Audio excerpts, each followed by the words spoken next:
Thank you so much for coming to the session. I think it's exactly 12 noon. So I'm guessing you're holding on to your hunger to attend this. So I know you're absolutely motivated to know more about browser security.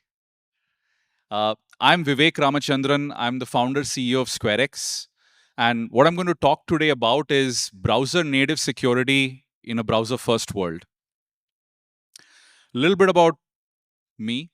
I've been in cybersecurity 25 years, started on the offensive side, discovered a bunch of vulnerabilities back in the day, spoken at DEF CON Black Hat main stage many times. And then post that, uh, I built a product company and then an education company, Pen Tester Academy. They got acquired. And SquareX is something we've been running for the last 2.5 years. We've raised over 30 million from Sequoia Capital, Peak 15, and Sin Ventures. So the key thesis at this point where everything is moving is the browser is the new endpoint. A while back, you had all your applications sitting locally, your storage was local, identity was really logging into your local system, and hence your entire security stack was running on the endpoint. So, which is you have your EDRs, you had DLP, and SASE SSE. Because all your threats, ransomware, malware, data exfiltration, everything happened locally from the endpoint. But today we are in a cloud first world where pretty much everything resides in the cloud. So your apps are SaaS apps, your storage is entirely within the cloud, and identity is streaming through the browser via your IDPs. And this is really where attackers have started to pivot. And now we are seeing an emergence of more and more browser native attacks. So your untrusted binaries back in the day are now becoming malicious browser extensions, which if your browsers aren't managed, your employees are just clicking and installing. And attackers are using all of this to go ahead and exfiltrate data and to break into organizations. Similarly, identity attacks are on the rise. So OAuth, SAML hijacking, browser in the middle, adversary in the middle, and whatnot. So the key point that I want to make here is if the browser is the new endpoint, you need a translation of all your endpoint security solutions, but to be native in the browser. So you need an EDR equivalent, which is browser detection response. You need SASE SSE, which is private app access, but entirely from within the browser. And then DLP, but within the browser natively. So why is native browser DLP so important? Is browser APIs are fairly rudimentary at this point in time. And you really cannot go ahead and monitor every event. And cloud-based DLP solutions, unfortunately, miss a lot. They don't even go about looking at many new channels which are there within the browser. Which brings us to the next point. EDRs have zero visibility into the browser. And this is really where, when it comes to any form of process or file, that's something your EDR activates on, but it really can't look at browser memory and figure out application layer attacks. Now, the big question is, can't SASE SSE solve this? Because for a very long time, SASE SSE was really the answer to all of this. Send me all your traffic in the cloud. I'm going to look at it, clean it up, detect attacks, and make sure everything is safe. So the big paradigm shift which has happened over the last 5 years is when SASE SSE was invented, browsers were simple website renderers. So many of you may remember the time where you had to hit refresh on Gmail and Yahoo Mail to get new email. So at that time, you could look at network traffic and reconstruct what is happening in the application layer. But browsers today are complex beasts, application platforms in their own right. You have applications completely driven by APIs, real-time protocols like WebRTC, gRPC, and whatnot. And this is really where network traffic analysis and reconstructing what is really happening on the user's browser is starting to become an impossible task. So I've mentioned some technologies like WebRTC, which YouTube uses, gRPC, and a couple of others. No SASE provider at this point in time can monitor these protocols. Some of them are peer-to-peer. Now, if you don't enable these on the browser, your entire user experience is going to go down. Now, the big question is, are attackers using this in any meaningful way? And this is really where, if you start looking at a lot of the attacks which have happened in real times, much of the data exfiltration and the starting point of the whole attack chain was actually in the browser. So identity attacks are starting to become more and more complex. What started with simple OAuth, SAML hijacks is now moving into browser in the middle, adversary in the middle. Browser extensions, it's a wild, wild west at this point in time. People who've investigated this, Chrome DevTools doesn't even have enough capability to actually give you runtime information on what extensions are doing. So there's no way for you, even as a security team, to put an extension to the test and figure out what's really happening. Similarly, you have last mile reassembly attacks, where attackers are using the browser canvas engine and a lot of things to completely reassemble attacks within the browser. So last year, we did a major DEF CON main stage talk on last mile reassembly. If you're curious, you can take a look at it. Now, attackers are pivoting, and this is really where we've done a bunch of research as well. Lot of 0 days, some architectural problems with Google's MV3, some with browser extensions and whatnot, which the SquareX team has steadily released over the past year and a half. And we've spoken at all the top conferences. If you plan to be at DEF CON, we are doing 4 talks, one of them main stage about passkey hijacking.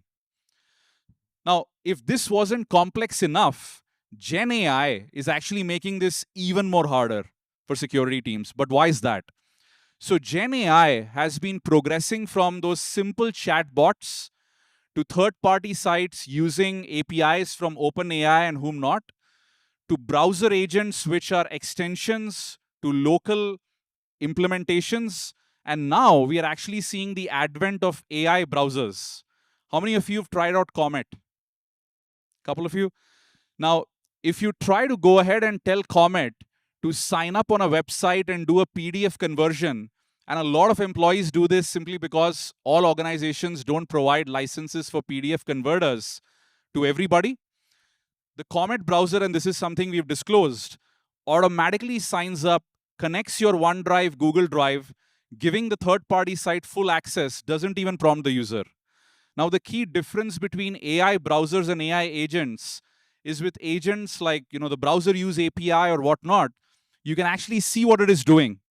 But if you've tried any of these newer AI browsers, much of it just happens in the background, and you are just shown the final result. So how does the whole Gen AI threatscape look like?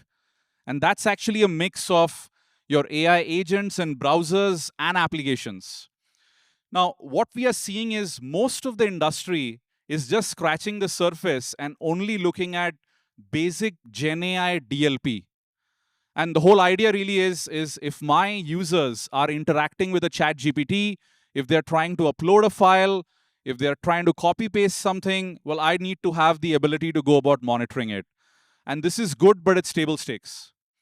What we are starting to uncover across our customers, as an example, is number 2, Gen AI Shadow SaaS apps. So these are examples where Gen AI apps are connecting to your storage, to your applications, and automatically pulling data out. Now, we uncovered an interesting instance where once a user's browser was hijacked, a rogue AI agent automatically logged into the company SaaS apps like Salesforce and others and exfiltrated data. So the same AI agents are now being used by attackers to exfiltrate data from your SaaS apps at super fast speed. The third piece is malicious Gen AI apps.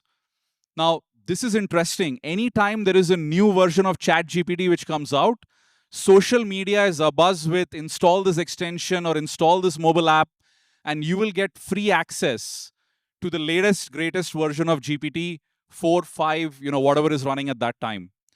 And these browser extensions and apps are actually backdoors.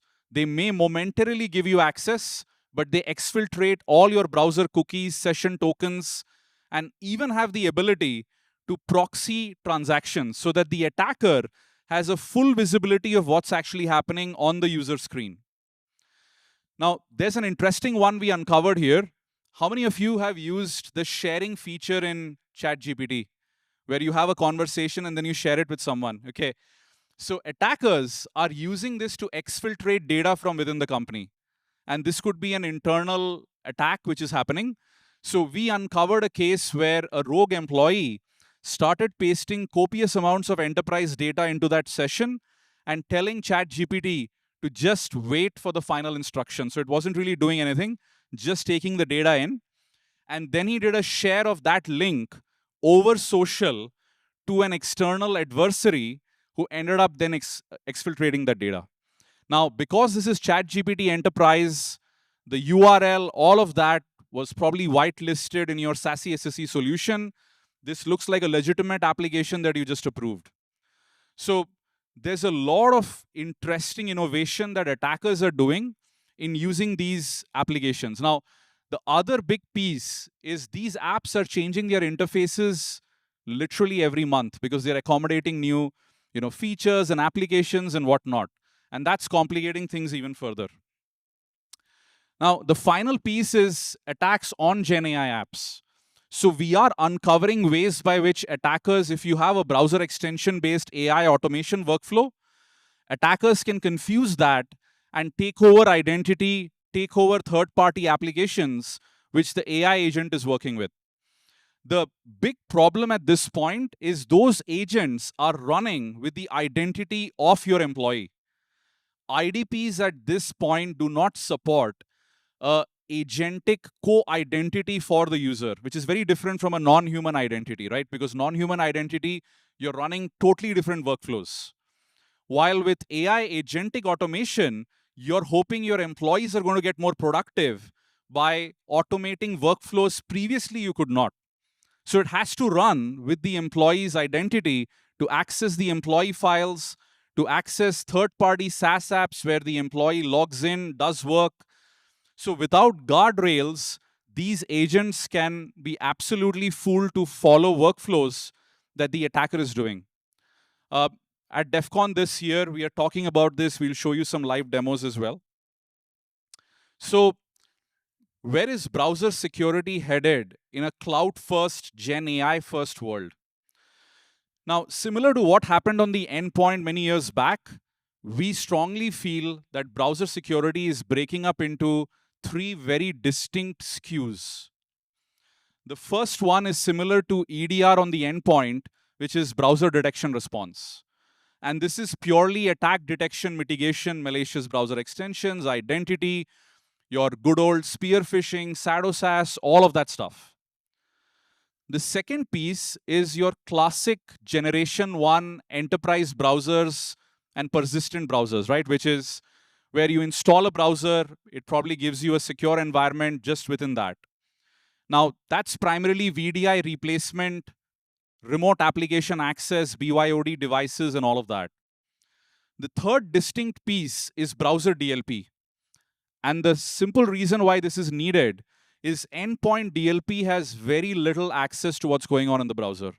So if you look at Chrome's DLP APIs or Firefox's DLP APIs, they're extremely lightweight and rudimentary. And there are many workflows which get mixed. Cloud DLP, as I mentioned earlier, unfortunately isn't able to go ahead and look at all of that complex traffic and have an understanding of what's happening. I'll give you a simple example. Web WhatsApp. How many of you have people in the company probably using that or Telegram? Probably everyone does, right? So Web WhatsApp sends every single file, any message using WebSockets. So a SASE SSE secure web gateway expects that there is a file header that it is seeing to actually go ahead, apply your DLP. That's how proxy DLP in the cloud works. But they can't monitor binary WebSocket traffic simply because that's not tagged with a file start or an end or any of that. So Web WhatsApp will actually zip through your SASE SSE DLP almost immediately. And attackers are using this to send malicious files and to exfiltrate data.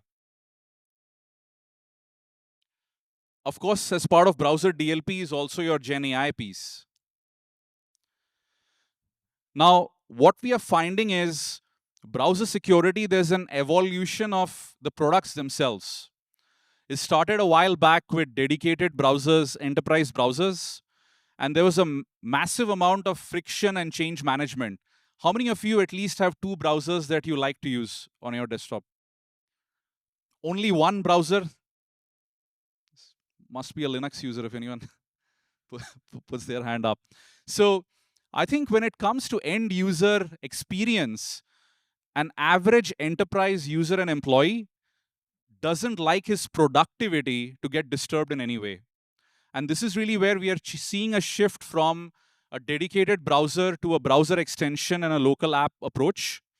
This way, organizations can end up using their existing browsers and still get the exact same security that you would get had you decided to use a hard browser. Now, there are a bunch of things we see a lot of customers talk about. The first is reliability.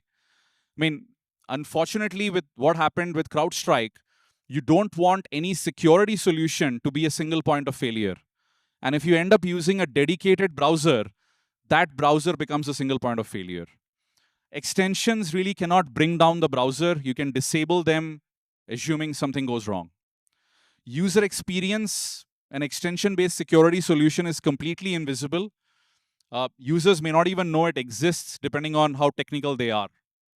Change management, this is something we've seen a lot of organizations worry about, is you don't want to own the browser as a security and IT team. Simply because browser is the new infrastructure.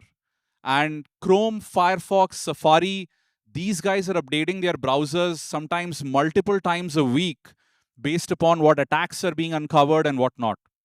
So if you own the browser infrastructure, any user experience problems, anything doesn't open in that browser is now your headache as a security team. Versus an extension approach where it ends up independently updating off the browser, which means your browser is the latest and greatest: Chrome, Edge, Safari, Firefox, Arc, Brave, Comet, whatever you decide to use. Last but not the least, browsers are the number one target for nation states and attackers at this point in time, because almost 90% of the time is spent in the browser. So browser exploits is something that most organizations worry about. Now, if you use a dedicated enterprise browser based off Chromium, the tricky part actually is Chromium is updating literally multiple times a month.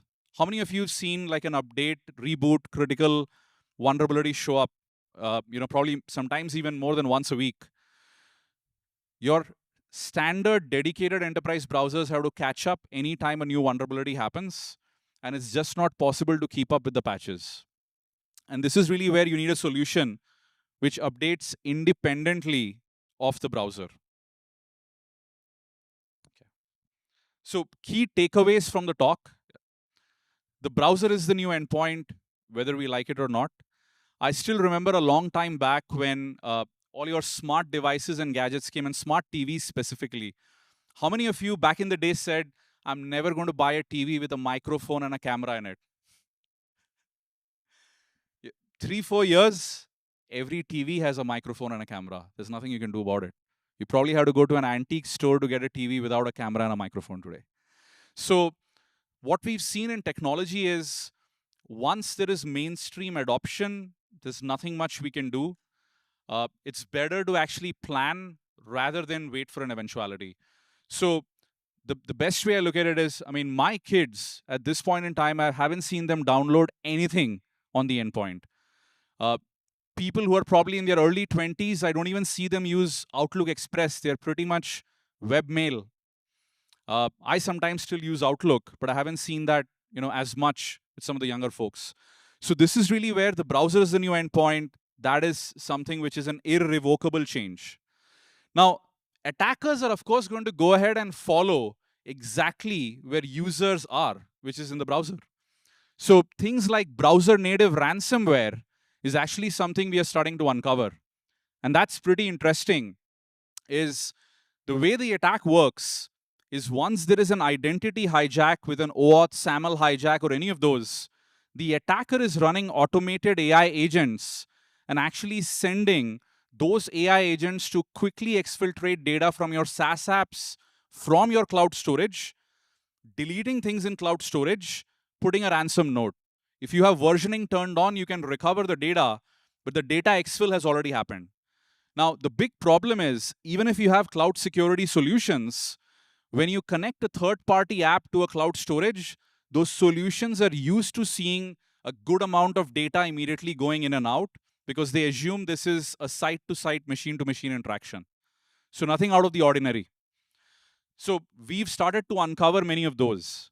SASE SSE secure web gateways specifically is starting to come of age. At this point in time, if you look at any of the newer browser based application layer attacks, it's something a network, firewall, and reconstructor is completely blind to. And that's the big reason why you need something on the browser. Now, any new technology, I think if we go back to cloud security, early days, you had a bunch of different approaches. Eventually, people kind of went towards agentless.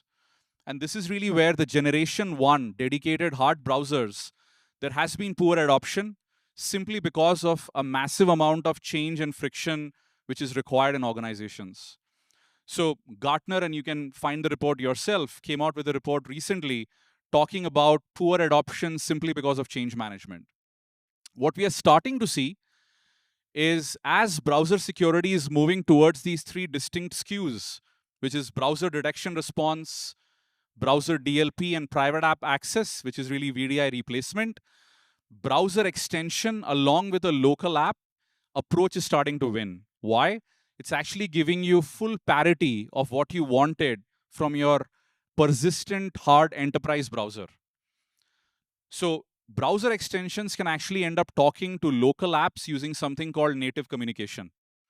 And this is a protocol which is supported pretty much by every single major browser for the past 2 years.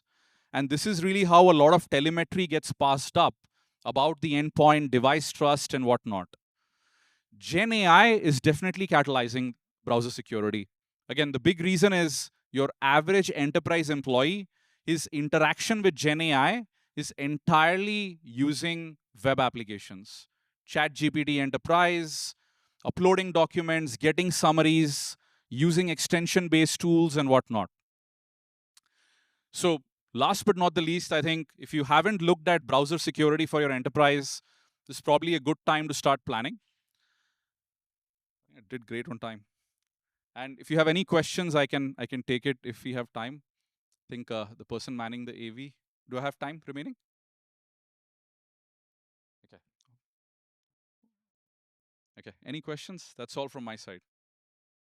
Thank you.